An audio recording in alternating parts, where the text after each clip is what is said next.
शांति। 25 दिसंबर 1969 के अव्यक्त बाप दादा के हम बच्चों प्रति अनमोल महावाक्य। मुरली का सार।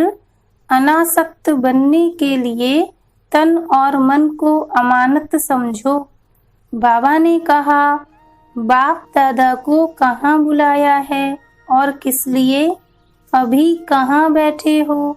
मधुबन में तो हो, लेकिन मधुबन में भी कहाँ बाप आए हैं? फुलवारी में बैठे हो या महफिल में? बाप दादा रूहानी रूहों को देख रहे हैं और साथ साथ हर एक फूल से निकले हुए रूह की खुशबुएं भी ले रहे हैं। जैसे वह लोग फूलों से इसेंस निकालते हैं, उनको रूह कहते हैं। उनकी खुशबू बहुत अच्छी और मीठी होती है। तो यहाँ मधुबन में रहते भी आज रूहानी दुनिया का सैर कर रहे हैं। आप सभी को भी रूहानी रूप में रह कर के हर कर्म करना है, तब सर्विस में व कर्म में रौनक आएगी। अभी नवीनता चाहते हो ना, वह जैसे चल रहे हैं उसमें संतुष्ट हो। नई रौनक तब आएगी जब हर कर्म में, हर संकल्प में, वाणी में रूहानियत होगी। रूहानियत कैसे आएगी?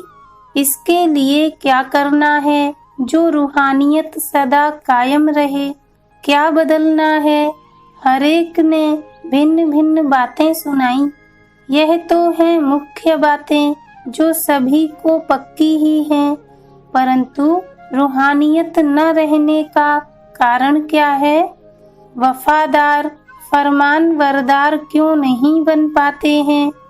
बच्चों ने कहा संबंध की कमी, तो बाबा ने कहा संबंध में कमी भी क्यों पड़ती है? निश्चय बुद्धि का तिलक तो सभी को लगा हुआ है। यह प्रश्न है कि रूहानियत सदा कायम क्यों नहीं रहती है? रूहानियत कायम न रहने का कारण यह है कि अपने को और दूसरों को जिनके सर्विस के लिए हम निमित्त हूँ, उन्हों को बाप दादा की अमानत समझकर चलना। जितना अपने को और दूसरों को अमानत समझेंगे तो रूहानियत आएगी। अमानत न समझने से कुछ कमी पड़ जाती है। मन में संकल्प तो करते हैं, वह भी ऐसे समझ कर के करें कि यह मन भी एक अमानत है। इस अमानत में ख़यानत नहीं डालनी है। दूसरे शब्दों में, आप औरों को ट्रस्टी कहकर समझाते हो ना, उन्हों को ट्रस्टी कहते हो, लेकिन अपने मन और तन को और जो कुछ भी निमित्त रूप में मिला है, चाहे जिज्ञासु है, सेंटर है व स्थूल कोई भी वस्तु है, लेकिन अमानत मात्र है। अमानत समझने से इतना ही अनासक्त होंगे, बुद्धि नहीं जाएगी। अनासक्त होने से ही रूहानियत आवेगी। इतने तक अपने को क्षमा पर मिटाना है। मिटाना तो है, लेकिन कहाँ तक? यह मेरे संस्कार हैं। यह मेरे संस्कार शब्द भी मिट जाए। मेरे संस्कार फिर कहाँ से आए? मेरे संस्कारों के कारण ही यह बातें होती हैं। इतने तक मिटाना है जो कि नेचर भी बदल जाए। जब हर एक की नेचर बदले, तब आप लोगों के अव्यक्ति पिक्चर्स बनेंगे। संगम युग की संपूर्ण स्टेज की पिक्चर क्या है? फरिश्ते में क्या विशेषता होती है? एक तो बिल्कुल हल्कापन होता है। हल्कापन होने के कारण जैसी भी परिस्थिति हो, वैसी अपनी स्थिति बना सकेंगे।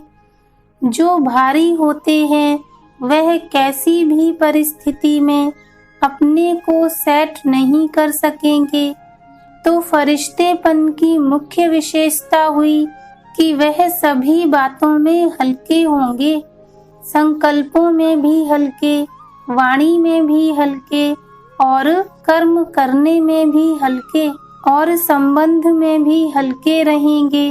इन 4 बातों में हल्कापन है तो फरिश्ते की अवस्था है।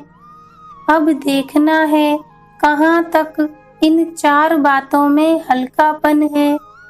जो हल्के होंगे वे 1 सेकंड में कोई भी आत्मा के संस्कारों को परख सकेंगे और जो भी परिस्थिति सामने आएगी उनको 1 सेकंड में निर्णय कर सकेंगे। यह है फरिश्तेपन की परख। जब यह सभी गुण हर कर्म में प्रत्यक्ष दिखाई दें तो समझना अब संपूर्ण स्टेज नजदीक है। साकार रूप की संपूर्ण स्टेज किन बातों में नजर आती थी? मुख्य बात तो अपने संपूर्ण स्टेज की आपे ही परख करनी है। इन बातों से इस ग्रुप का मुख्य गुण कौन सा है? वह ग्रुप था यज्ञ स्नेही और यह ग्रुप है यज्ञ सहयोगी। यज्ञ सहयोगी में तो सभी पास हैं, बाकी क्या करना है? ऐसी भी स्थिति होगी जो किसके मन में जो संकल्प उठेगा वह आपके पास पहले ही पहुंच जाएगा। बोलने सुनने की आवश्यकता नहीं, लेकिन यह तब होगा जब औरों के संकल्पों को रीड करने के लिए अपने संकल्पों के ऊपर फुल ब्रेक होगी। ब्रेक पावरफुल हो। अगर अपने संकल्पों को समेट न सकेंगे तो दूसरों के संकल्पों को समझ नहीं सकेंगे। इसलिए सुनाया था कि संकल्पों का बिस्तर बंद करते चलो। जितना जितना संकल्पों को समेटने की शक्ति होगी उतना उतना औरों के संकल्पों को समझने की भी शक्ति होगी। अपने संकल्पों के विस्तार में जाने के कारण अपने को ही नहीं समझ सकते हो तो दूसरों को क्या समझेंगे? इसलिए यह भी स्टेज नंबरवार पुरुषार्थ अनुसार आती रहेगी। यह भी संपूर्ण स्टेज की परख है। कहाँ तक संपूर्ण स्टेज के नजदीक आए हैं उनकी परख इन बातों से अपने आप ही करनी है। बाबा ने कहा यह ऑलराउंडर ग्रुप है। ऑलराउंडर का लक्ष्य क्या होता है? लक्षण है, लेकिन जो लक्ष्य रखा है वह कुछ और आगे का रखना चाहिए। अब तक जो प्रैक्टिकल में है उस हिसाब से कौन से राजे गिने जाएंगे? अभी के सर्विस के साक्षात्कार प्रमाण कौन से राजे बनेंगे? पुरुषार्थ से पद तो संपूर्ण हो ही जाता है। भले सूर्यवंशी तो हैं, लेकिन एक होते हैं विश्व के राजे, तो विश्व महाराजन के साथ अपने राज्य के राजे भी होते हैं। अब बताओ आप कौन से राजे हो? शुरू में कौन आएंगे? विश्व के महाराजन बनना और विश्व महाराजन के नजदीक संबंधी बनना। इसके लिए कौन सा साधन होता है? विश्व का कल्याण तो हो ही जाएगा, लेकिन विश्व के महाराजन जो बनने वाले हैं उन्हों की अभी निशानी क्या होगी? यह भी ब्राह्मणों का विश्व है, अर्थात छोटा सा संसार है। तो जो विश्व महाराजन बनने हैं उन्हों का इस विश्व अर्थात ब्राह्मण कुल की हर आत्मा के साथ संबंध होगा। जो यहाँ इस छोटे से परिवार सर्व के संबंध में आएंगे वह वहाँ विश्व के महाराजन बनेंगे। अब बताओ कौन से राजे बनेंगे? एक होते हैं जो स्वयं तख्त पर बैठेंगे और एक फिर ऐसे भी हैं जो तख्त नशीन बनने वालों के नजदीक सहयोगी होंगे। नजदीक सहयोगी भी होना है तो उसके लिए भी अब क्या करना पड़ेगा? जो पूरा दैवी परिवार है उन सर्व आत्माओं के किसी न किसी प्रकार से सहयोगी बनना पड़ेगा। एक होता है सारे कुल के सर्विस के निमित्त बनना और दूसरा होता है सिर्फ निमित्त बनना, लेकिन किसी न किसी प्रकार से सर्व के सहयोगी बनना। ऐसे ही फिर वहाँ उनके नजदीक के सहयोगी होंगे। तो अब अपने आप को देखो, विश्व महाराजन बनेंगे ना? नंबरवार विश्व महाराजन कौन से बनते हैं वह भी दिन प्रतिदिन प्रत्यक्ष करते जाएंगे। ऐसे नहीं कि अभी नहीं बन सकते हैं, अभी भी जंप दे सकते हैं। मेकअप करने का अभी समय है, लेकिन थोड़ा समय है, समय थोड़ा है, मेहनत विशेष करनी पड़ेगी, लेकिन मेकअप कर सकते हो। विश्व के महाराजन के संस्कार क्या होंगे? आज बाप दादा विश्व के महाराजन बनाने की पढ़ाई पढ़ाते हैं, उसके संस्कार क्या होंगे? जैसे बाप सर्व के स्नेही और सर्व उनके स्नेही, यह तो प्रैक्टिकल में देखा ना। ऐसे एक एक के अंदर से उनके प्रति स्नेह के फूल बरसेंगे।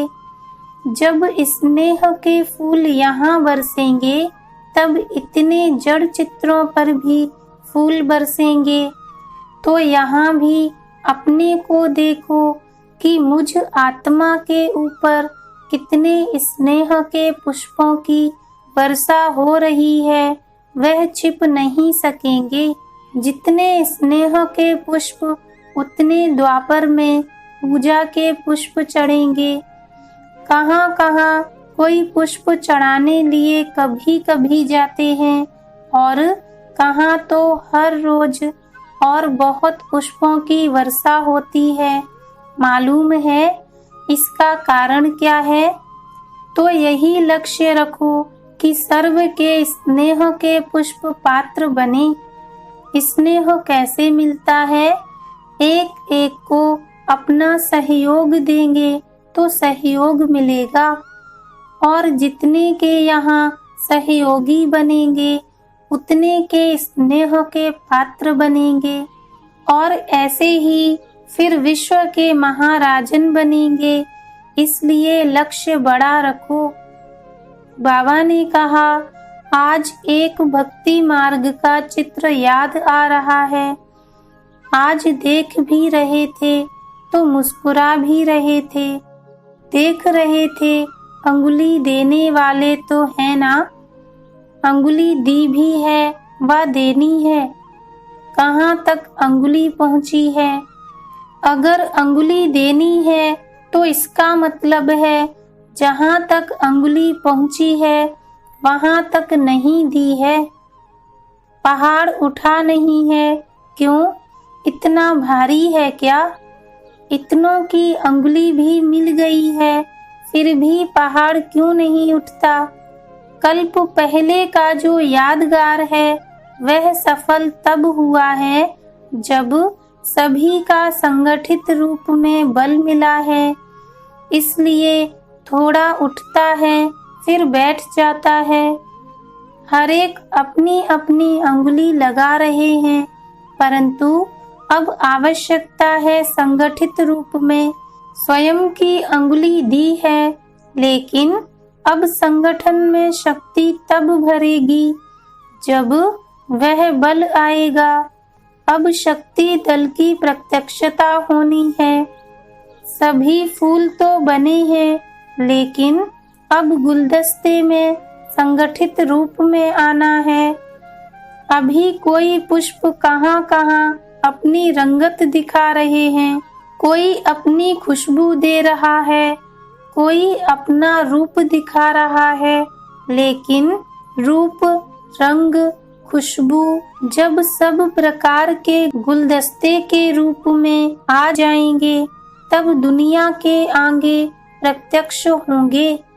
अब ऐसा प्लान बनाओ जो संगठित रूप में कोई नवीनता दुनिया के आगे दिखाओ। एक एक अलग होने के कारण मेहनत भी ज्यादा करनी पड़ती है, लेकिन संगठन में मेहनत कम, सफलता जास्ती होगी। जब संगम युग के संगठन को सफल बनाएंगे तब सर्विस की सफलता होगी। योग्यताएं सभी हैं, लेकिन योजना तक रह जाती है। अब अपनी योग्यता से औरों को भी बाप के समीप लाने योग्य बनाओ। यह जो ग्रुप है, यह है आत्माओं के संबंध जुड़वाने की नींव डालने वाला। जैसी नींव डालेंगे वैसे ही उन्हों के आगे जीवन बनेगी।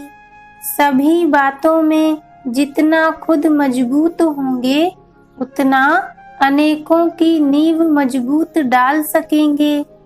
जितनी अपने में सर्व क्वालिफिकेशन होंगी ऐसी ही क्वालिटी आएगी। अगर अपने में क्वालिफिकेशन कम है तो क्वालिटी भी कम आएगी। इसलिए ऐसे समझो कि हम सभी नींव डालने वाले हैं। अपनी क्वालिफिकेशन से ही क्वालिटी आएगी। आप समान तब बना सकेंगे जब बाप दादा के गुणों की समानता अपने में लाएंगे। अच्छा, ओम शांति।